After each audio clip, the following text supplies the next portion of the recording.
Hello everyone, आप सभी का स्वागत है पीआर वार्तालाप में और मेरा नाम है मोहम्मद शहबाज आलम।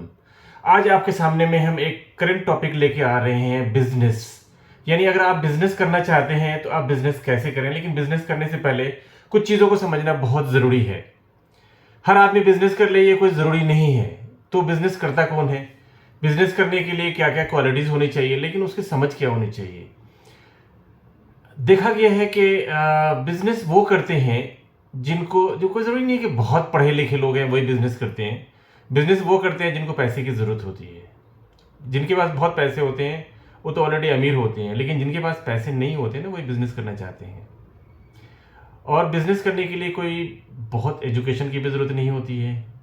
और लेकिन कहा जाता है कि बिजनेस करने वाले लोग जो होते हैं अगर पढ़े लिखे हैं तो वो मैजिक करते हैं।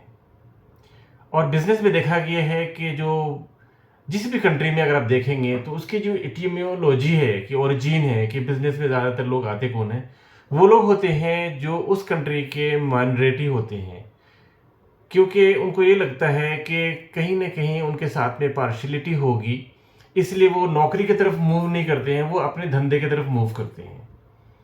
इंडिया में देखिए, एक जैन रिलीजन है इंडिया में, 100% बिजनेस करती है। इंडिया का 30%, मेरे ख्याल से ज़्यादा ही होगा, 30% टैक्स देती है। 30 to 40% टैक्स देती होगी ऑल ओवर इंडिया का। और 100% लोग बिजनेस में होते हैं। आप इसी तरह से देख लें कि जो लोग भी आप इसराइल को देखें, इसराइल एक पूरी कंट्री जो है ना, एक माइनॉरिटी कंट्री है, लेकिन वो 100% बिजनेस में है। इसी तरह से अगर हम देखेंगे, हर कंट्री का अलग अलग वैल्यू है, लेकिन बिजनेस में वो लोग आते हैं जो लोग रियली बहुत बहादुर होते हैं, बहुत लीडर होते हैं। लेकिन थोड़ा सा हम समझ लें पहले कि एक बिजनेसमैन और एक नॉन बिजनेसमैन में क्या फ़र्क होता है। जब हम नौकरी करते हैं तो हम अपने 10% एनर्जी इन्वेस्ट करते हैं, क्योंकि मुझे ये लगता है कि मेरा पैसा तो नहीं लगा हुआ है ना, मेरे को काम करना है और पैसे तो मुझे मिल रहे हैं महीने में। तो हम रिस्क जोन में नहीं होते हैं, इसलिए हम थोड़ा कंफर्टेबल जोन में होते हैं। लेकिन जो कंफर्टेबल जोन से बाहर हो जाते हैं ना, वो लोग बिजनेस करते हैं। वो रिस्क भी लेते हैं, इन्वेस्टमेंट भी करते हैं, टाइम भी लगाते हैं और कभी थकते नहीं हैं। अगर वो 24 घंटे में 24 घंटे भी काम कर लेना, उसकी शक्ल पर शिकन नहीं आएगी। लेकिन अगर एक एम्प्लॉई अगर 8 घंटे काम कर ले तो ऐसा थक जाता है जैसे लगता है कि पहाड़ तोड़ के आया है। ऐसा नहीं कि सभी एक जैसे ही होते हैं, ये भी वैरी करता है, अलग अलग लोगों की अलग अलग कैटेगरी है। लेकिन मोस्टली जो लीनियंसी ज़्यादा होती है। तो हम अब अभी डिस्कशन ये करने वाले हैं, लेकिन बिजनेस करने से पहले हमें कुछ और चीज़ों को समझना बहुत ज़रूरी है। कुछ लोग कहते हैं कि अंगूठी पहनो हाथ में। देखो, मेरे हाथ में कोई अंगूठी नहीं है। इसी तरह से मुझे एक बार डिसीजन साहब से मैंने सवाल किया था, जो चेयरमैन है अक्यूम्स ड्रग्स के, और अक्यूम्स जो है दुनिया की नंबर 1 मैन्युफैक्चरिंग कंपनी है फार्मा की। उनसे मैंने पूछा कि सर आप कुछ अंगूठी वंगूठी क्यों नहीं पहनते हो हाथों में। तो उन्होंने बोला कि अंगूठी वो पहनते हैं जिनको लगता है कि कुछ अंगूठी पहनने से चमत्कार हो सकता है। हमारा तो चमत्कार हो चुका है, हमें सब मिल चुका है, मैं अंगूठी क्यों पहनूं। और फिर उन्होंने कहा, शहबाज मैं तुम्हें भी मशवरा देता हूँ, तुम भी मत पहनो। इसलिए देखिए, मेरे पास में भी नहीं है। जब गुरु के पास में नहीं है तो चेले के पास में कहाँ से होगा। तो मेंटोर के पास में नहीं है तो मेंटी के पास में भी नहीं है। और हम कहते हैं कि हाथों की लकीरों में भला ढूंढते हो क्या। इसमें क्या ढूंढते हो, हाथों की लकीरों में भला ढूंढते हो क्या। हमारी तकदीर कुव्वत बाजू में बसर करती है। यस, कुव्वत बाजू में बसर करती है। मेहनत करोगे तो फल मिलेगा। मेहनत करने की कोई भी मशीन नहीं बनी है, मेहनत आपको ही करना है। आर्टिफिशियल इंटेलिजेंस आज निकल आया है, लेकिन आर्टिफिशियल इंटेलिजेंस को बनाया किसने है, ह्यूमन इंटेलिजेंस ने। तो ह्यूमन इंटेलिजेंस हमेशा आर्टिफिशियल इंटेलिजेंस के ऊपर रहेगा और बॉस बन के रहेगा। एक और इंटेलिजेंस होता है, वो हेवनली इंटेलिजेंस होता है, जिसको हम ऊपर वाला कहते हैं। ऊपर वाला के इंटेलिजेंस के सामने में हम लोग भी आर्टिफिशियल इंटेलिजेंस है। और हम जब ह्यूमन इंटेलिजेंस की बात करते हैं तो आर्टिफिशियल इंटेलिजेंस हमारे हुक्म का सिक्का होता है, इक्का होता है, जो भी बोल रहे हैं। आज हम ये समझना चाहेंगे कि एक कुछ टर्म्स होते हैं, एंजल इन्वेस्टर्स, सीड इन्वेस्टर्स और वेंचर कैपिटलिस्ट। लेकिन देखिए, पैसे तो आपको लाने पड़ेंगे ना, लेकिन पैसे लाने के लिए कौन पैसा देने वाला है ये भी हमें पता होना चाहिए, और पैसा कैसे लिया जाता है वो भी हमें पता होना चाहिए। लेकिन उससे पहले हम देखेंगे कि आज सीड इन्वेस्टर्स, एंजल इन्वेस्टर्स और वेंचर कैपिटलिस्ट में क्या फ़र्क है। सीड इन्वेस्टर्स उसको बोलते हैं जो आपको इनिशियल स्टेज में, या फिर ये कहें कि बिजनेस करने के लिए जो पैसे आपको दे। अगर आपका अच्छा सा प्रोजेक्ट है तो उस प्रोजेक्ट पे वो इन्वेस्टमेंट कर देगा आपके प्रोजेक्ट को एनालिसिस करने के बाद में। इसको कहते हैं सीड इन्वेस्टर। एंजल इन्वेस्टर और वेंचर कैपिटलिस्ट ये थोड़ा सा ज़्यादा बड़ा सब्जेक्ट है। इसे हम 1 to 1 समझेंगे। एटलीस्ट हमारे पास में 10 पॉइंट्स है उसको डिफाइन करने के लिए, तो आप एक दूसरे को अच्छे से समझ सकते हैं। अगर आप वेंचर कैपिटलिस्ट और एंजल इन्वेस्टर्स को समझ लेंगे तो आपको पता हो जाएगा कि किससे पैसा लेना है, कैसे पैसा लेना है, और पैसा देने वाला हमें पैसा क्यों देगा, और उसका रिस्क कितना होता है, हमारा रिस्क कितना होता है, वो हमारे से क्या चाहता है। तो उसको आज हम समझने की कोशिश करते हैं। एंजल इन्वेस्टर पर्सनल वेल्थ को इन्वेस्ट करता है, पर्सनल वेल्थ को, और वेंचर कैपिटलिस्ट पूल्ड मनी को करता है, यानी ग्रुप लोग दूसरों का पैसा इन्वेस्ट करता है, या ग्रुप का पैसा इन्वेस्ट करता है, या सिंडिकेट में इन्वेस्टमेंट जो होता है ना, उसको कहते हैं वेंचर कैपिटलिस्ट। और पर्सनल वेल्थ को जो इन्वेस्ट करता है वो एंजल इन्वेस्टर्स है। दूसरा पॉइंट देखिए क्या होता है। स्मॉल इन्वेस्टमेंट करेगा एंजल इन्वेस्टर्स, लार्ज इन्वेस्टमेंट करेगा वेंचर कैपिटलिस्ट। और भी चीज बहुत अच्छी समझने की है, एंजल इन्वेस्टर हमेशा अर्ली स्टेज में इन्वेस्टमेंट करता है, सारे स्टेजेस में नहीं, सिर्फ अर्ली स्टेजेस में, क्योंकि उसको लगता है कि अब ये चढ़ने वाला है तो इसको इन्वेस्टमेंट कर देंगे तो अच्छा खासा हमारा मुनाफा हो जाएगा। जबकि वेंचर कैपिटलिस्ट जो होता है वो अर्ली स्टेज में भी करता है और लेटर स्टेज में भी करता है, बट जनरली लेटर स्टेज में ही वो करता है जब उसको लग जाता है कि हाँ जी ये बिजनेस एस्टेब्लिश्ड है। फिर हम देखेंगे कि एंजल इन्वेस्टर में ना लेस इन्वॉल्वमेंट होता है, उसका ज़्यादा इन्वॉल्वमेंट नहीं होता है क्योंकि वो मार्केट शेयर थोड़ा कम लेता है उससे, वो भी उस पर भी डिस्कशन करेंगे। इसका जो होता है एक्टिव इन्वॉल्वमेंट होता है वेंचर कैपिटलिस्ट का। ओके, फिर देखेंगे कि हाई रिस्क होता है एंजल इन्वेस्टर्स, क्योंकि उसका कंट्रोल थोड़ा कम होता है तो रिस्क ज़्यादा होता है, इन्वॉल्वमेंट कम होता है इसलिए रिस्क ज़्यादा होता है। ये मॉडरेट रिस्क रखता है, कैलकुलेट करके रखता है। फिर हम देखेंगे कि कंट्रोल ज़्यादा किसका होता है। एंजल इन्वेस्टर का कंट्रोल थोड़ा कम होता है क्योंकि इन्वॉल्वमेंट कम होता है ना, और इसका कंट्रोल जो होता है मॉडरेट होता है। और रिटर्न की बात करेंगे तो लेस रिटर्न मिलेगा एंजल इन्वेस्टर को और मॉडरेट रिटर्न मिलेगा वेंचर कैपिटलिस्ट को। आपको यूं समझाने की कोशिश करते हैं, एंजल इन्वेस्टर्स को हाई रिटर्न मिलेगा और वेंचर कैपिटलिस्ट को मॉडरेट रिटर्न मिलेगा।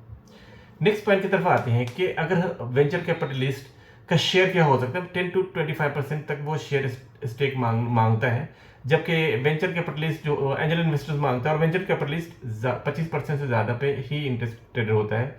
वो तो कोशिश ये करेगा कि आपको 50% या 55% या 51% ले ले, तो वो ज़्यादा सिक्योर्ड जोन में रहेगा ताकि वो कुछ भी डिसीजन ले सकता है। एंजल इन्वेस्टर एक एंटरप्रेन्योर हो सकता है या एंटरप्रेन्योर्स भी हो सकता है। एंटरप्रेन्योर्स उसको बोलते हैं जिसके पास बिजनेस करने के लिए थोड़े से पैसे हैं और वो इन्वेस्ट करता है ताकि उसको मिल जाए, और वो कहीं जॉब भी कर रहा होता है, ठीक है, लेकिन उसके अंदर बिजनेसमैन एक्यूमेंट पूरा होता है। जबकि venture capitalist group of investors होते हैं या सिंडिकेट कह सकते हैं। आपने देखा होगा कि जो मुस्लिम कम्युनिटी में बोहरी होते हैं, या फिर आप देखेंगे वो कैसे काम करते हैं, वो बिल्कुल ये आगा खानी होते हैं, इस्माइली होते हैं।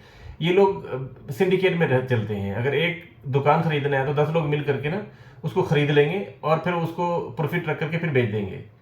तो वो बिजनेस में आप देखेंगे 100% वो बिजनेस में है। जैनीज भी ऐसे ही सिंडिकेट में काम करते हैं मोस्टली। तो ये बिजनेस ग्रुप में लोग काम करने वाले लोग जो होते हैं वो वेंचर कैपिटलिस्ट लोग होते हैं।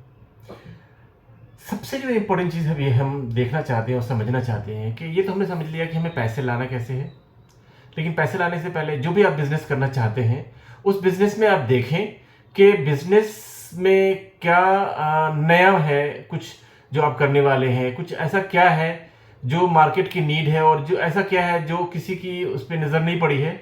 कुछ अच्छा हो सकता है, कुछ बड़ा हो सकता है।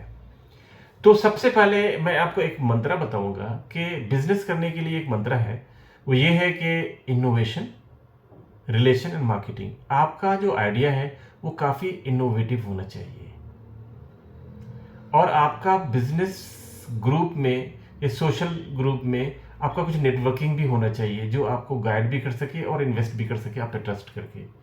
और आपको एटलीस्ट मार्केटिंग करना तो आना ही चाहिए। अगर आपको बिजनेस करना नहीं आता है और आप बिजनेस में एंटर करते हैं तो आप पहले धक्के खाएंगे और आप ज़्यादा फैलने की कोशिश करेंगे इनिशियली, और फिर आप चार खाने चित हो जाएंगे। लेकिन एक बिजनेसमैन जो होता है, एक मैच्योर बिजनेसमैन होता है, जिसको मार्केटिंग भी आती है, सेल्स भी आता है, और इन्वेस्टमेंट लेना भी आता है, और सब कुछ आता है, तो रिलेशन भी है उनके पास में, तो वो ज़रा आराम आराम से अपने एक्सपेंशन प्लान को करेंगे। क्योंकि एक बार आप हाथ पैर फैलाना शुरू करेंगे तो आपके इन्वेस्टमेंट बढ़ जाएंगे, और अगर आपका कंट्रोल उस पर नहीं रहेगा और बिजनेस थोड़ा कम आया तो आप डूब जाएंगे। तो एक्सपेंशन प्लान बहुत स्लो होता है जो बिजनेस करना चाहते हैं। तो आपको ये समझ में आ गया कि हम आज एंजल इन्वेस्टर्स को समझ चुके हैं, आज हम सीड इन्वेस्टर्स को समझ चुके हैं, वेंचर कैपिटलिस्ट को समझ चुके हैं। तो पैसा लाना कैसे लाना है, आप अपनी कंपनी बनाएं, और कंपनी बना करके आप अपने अच्छे से प्रेजेंटेशन तैयार करें उस कंपनी का, और उसमें क्या अच्छाई है, और फिर आप उसको शेयर करें सीड इन्वेस्टर से, एंजल इन्वेस्टर से, और वेंचर कैपिटलिस्ट से। तो आपको वो ऑफर मिल सकता है और आप आगे बढ़ सकते हैं। लेकिन एक मंत्र हमेशा याद रखिएगा कि जब भी आप कोई बिजनेस करने के लिए चाह रहे हैं तो कोशिश ये करना कि छोटे से शुरू ज़रूर करो, लेकिन अपना पैसा कम से कम 75% डालो, और 25% आप डिपेंडेंट रहो, चाहे वो सीड इन्वेस्टर से लो, या एंजल इन्वेस्टर से लो, या वेंचर कैपिटलिस्ट से लो, या बैंक लोन लो, जो भी करना है। लेकिन 25% का इन्वेस्टमेंट लेने की कोशिश करना। अगर आप इन्हें 75% लेने की कोशिश करोगे तो आप समझो कि उससे बेहतर है कि आप नौकरी करो, क्योंकि आपके कोई डिसीजन ही नहीं रहेंगे तो आप करोगे क्या। तो आप परेशान होगे, डिप्रेशन में होगे, और फिर आप फेलियर की तरफ मूव कर जाओगे। तो इन सब चीज़ों को समझना बहुत ज़रूरी है दोस्तों। अगर आपको हमारा ये टॉपिक पसंद आया है, अच्छा लगा है, तो आप इसको लाइक कीजिए, सब्सक्राइब कीजिए, शेयर कीजिए, और प्लीज़ कमेंट्स भी कीजिए। और अगर आपको कोई टॉपिक चाहिए, किसी टॉपिक पे आप बात करना चाहते हैं, कुछ सुनना चाहते हैं जो बिजनेस से रिलेटेड है, जो फार्मा बिजनेस से रिलेटेड है, या बिजनेस से रिलेटेड है, तो आप मुझे बताइएगा, या मोटिवेशन से रिलेटेड है, तो हम उस टॉपिक पे बना के वीडियो आपको शेयर करेंगे, ताकि आपको मैं खुश कर पाऊँ। हमें उम्मीद है कि आपको ये वीडियो बहुत पसंद आएगा, और आपके काम भी आएगा, और आपको निगरानी भी देगा। तो आप चाहें तो बिज़नेस में आएँ, लेकिन बिज़नेस में आने से पहले आप देखें कि आप कहाँ पे कंफर्टेबल हैं। जॉब में कंफर्टेबल हैं तो आप जॉब करें, क्योंकि हर आदमी बिज़नेस के लिए ज़रूरी नहीं है।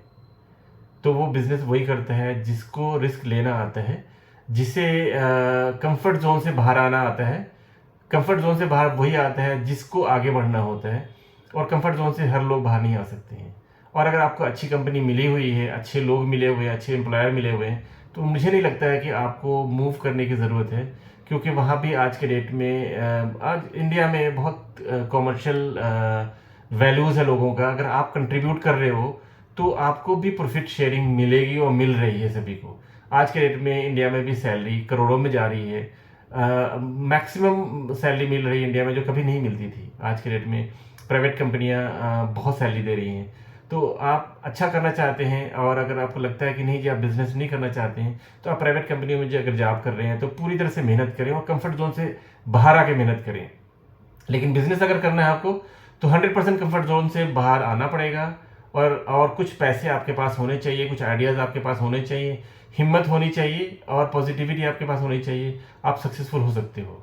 तो उम्मीद करते हैं कि हम फिर मिलेंगे एक नए टॉपिक के साथ में। अब तक के लिए मैं आपको खुदा हाफिज़ कहता हूँ। Thank you so much.